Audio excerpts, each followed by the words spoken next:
నిన్న Kosgi police station లిమిట్లో Narayanpet జిల్లా సంబంధించి ఈ శ్రీరామ్ ప్రాణ్ ప్రతిష్ఠ సంబంధించి ర్యాలీ తీసినప్పుడు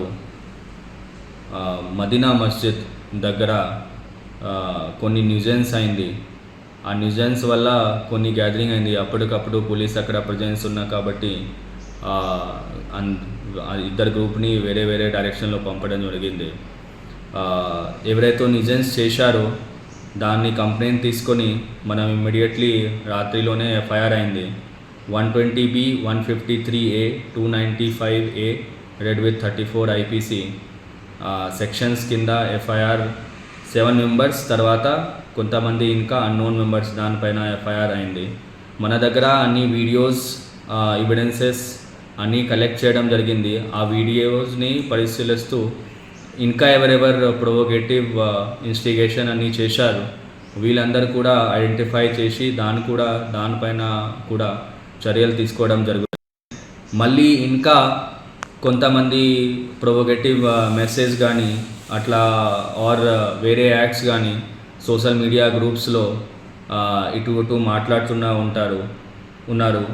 వీళ్ళందరికీ మా తరఫు నుంచి ఒకటే విజ్ఞప్తి, మీరు సోషల్ మీడియాలో వేరే ఇట్లాంటి ప్రొవోకేటివ్ మెసేజెస్ పెడితే group admin as well as ఎవరి మెంబర్స్ ఎవరైతే పెడుతున్నారో దానిపైన కూడా చర్యలు ఖచ్చితంగా ఉంటుంది.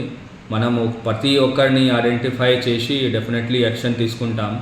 మనం అన్ని వాట్సాప్ గ్రూప్ని మనం చెక్ చూస్తూ ఉన్నాము. సోషల్ మీడియా గ్రూప్స్ ఫేస్బుక్ కానీ ఇన్స్టాగ్రామ్ కానీ అన్నీ చెక్ చేస్తూ ఉన్నాను. ఎక్కడైనా ఎవరైనా ఇట్లాంటి ప్రొవోకేటివ్ మెసేజ్ పెట్టినప్పుడు డెఫినెట్లీ వాళ్ళని ఐడెంటిఫై చేస్తూ ఉన్నారు అండ్ వాళ్ళపైన కంప్లైంట్ తీసుకొని మనం ఎఫ్ఐఆర్ చేస్తాం.